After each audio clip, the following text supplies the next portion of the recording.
ایک باپ نے کالج جانے والی اور بہت ہی زیادہ نیک نظر آنے والی اپنی بیٹی کو کمرے کے اندر کیوں قید کر دیا؟ آخر اس نے ایسا کون سا گندا کام کر دیا تھا؟ ثنا نام کی ایک خوبصورت لڑکی بڑی ہی نیک نظر آتی تھی۔ وہ روزانہ بی.کام کی پڑھائی کے لیے حجاب پہن کر اپنے گھر سے کالج جایا کرتی تھی۔ اس کے ماں باپ کو اپنی بیٹی پر بڑا فخر تھا۔ وہ اپنے باپ کا ہاتھ چوم کر روزانہ گھر سے باہر نکلا کرتی تھی۔ کچھ وقت کے بعد باپ نے دیکھا کہ جب اس کی بیٹی کالج سے گھر آتی ہے تو وہ موبائل ہی میں لگی رہتی ہے۔ جب باپ نے اس سے پوچھا، بیٹا تم پورا دن موبائل میں کیا کرتی رہتی ہو؟ تو نیک نظر آنے والی لڑکی اپنے باپ سے کہتی ہے، میں آن لائن اسائنمنٹ بنا رہی ہوں۔ اس کے باپ کو یہ بات سمجھ میں نہیں آتی ہے۔ ایک دن باپ نے دیکھا کہ اذان کے درمیان بھی وہ موبائل میں لگی ہوئی ہے۔ باپ نے کہا، بیٹا اذان کا تو کچھ احترام کر لو، پر وہ اپنے باپ کی باتوں پہ زیادہ توجہ نہیں دیتی۔ ایک بار وہ لڑکی کسی کے ساتھ بات کر رہی تھی، اچانک باپ کمرے کے اندر داخل ہوا تو اس نے ترنت کال کو کٹ کر دیا۔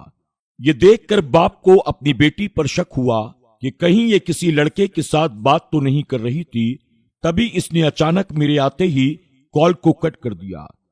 باپ نے اپنی بیٹی کی سچائی کو پکڑنے کے لیے ایک آدمی سے بات کی اور اپنی بیٹی کے پیچھے اسے لگانے کا پلان بنایا تاکہ لڑکی کی حقیقت کو وہ جان سکے۔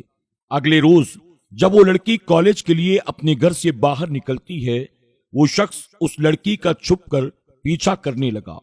اس نے دیکھا کہ وہ گاؤں سے دور نکل جانے کے بعد کالج نہیں جاتی بلکہ ایک راستے پر جا کر کھڑی ہو جاتی ہے۔ کچھ دیر کے بعد ایک نان مسلم لڑکا بائک لے کر اس کے پاس آتا ہے اور وہ لڑکی اس کے ساتھ بائک پر بیٹھ کر وہاں سے چلی جاتی ہے۔ وہ جاسوسی کرنے والا شخص دوڑتا ہوا اس لڑکی کے باپ کے پاس آ کر اسے سارا معاملہ بتا دیتا ہے کہ آپ کی لڑکی کالج نہیں بلکہ ایک لڑکے کے ساتھ کہیں چلی جاتی ہے اور وہ لڑکا بھی ایک نان مسلم ہے۔ باپ نے جب یہ سنا اس کو بڑا غصہ آیا۔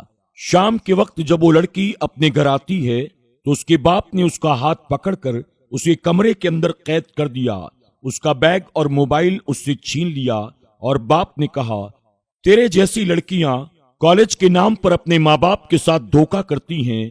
میں نے تیری ساری حقیقت کو جان لیا ہے۔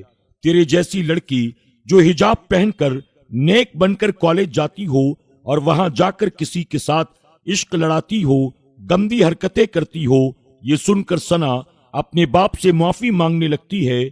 میں آئندہ ایسا کبھی بھی نہیں کروں گی۔ پر باپ نے کہا، جو ایک بار یہ کام کر لے وہ بار بار یہ کام کرتا ہی رہتا ہے۔ باپ نے اسے کمرے میں قید کر دیا، اس کا کالج جانا بند کروا دیا۔ دوستوں، آج کی ہماری اس ویڈیو کے بارے میں آپ کا کیا خیال ہے؟ کیا باپ نے اپنی بیٹی کے ساتھ صحیح کیا یا غلط کیا؟ ہمیں کمنٹ باکس میں جا کر ضرور بتائیں۔ اور ہاں دوستوں، ایک بات ہمیشہ یاد رکھیں، ہر حجاب پہننے والی لڑکی نیک ہی ہو یہ ضروری نہیں ہے۔ اگر آپ کے گھر سے کوئی بہن یا بیٹی گھر سے باہر جاتی ہے تو آپ اس پر ضرور نظر رکھیں، کیونکہ اگر عزت ایک بار چلی جائے تو آپ کی اور پوری فیملی کی زندگی برباد کر دیتی ہے۔ اور عزت کمانے میں بہت وقت لگتا ہے لیکن گنوانے میں وقت نہیں لگتا۔ اللہ سب کے جان و مال، عزت و آبرو کی حفاظت فرمائے اور ہماری بیٹیوں کو، بہنوں کو، ہمارے گھر کی خواتین کو اللہ خاتون جنت کے نقش قدم پر چلنے کی توفیق عطا کرے۔ آمین یا رب العالمین۔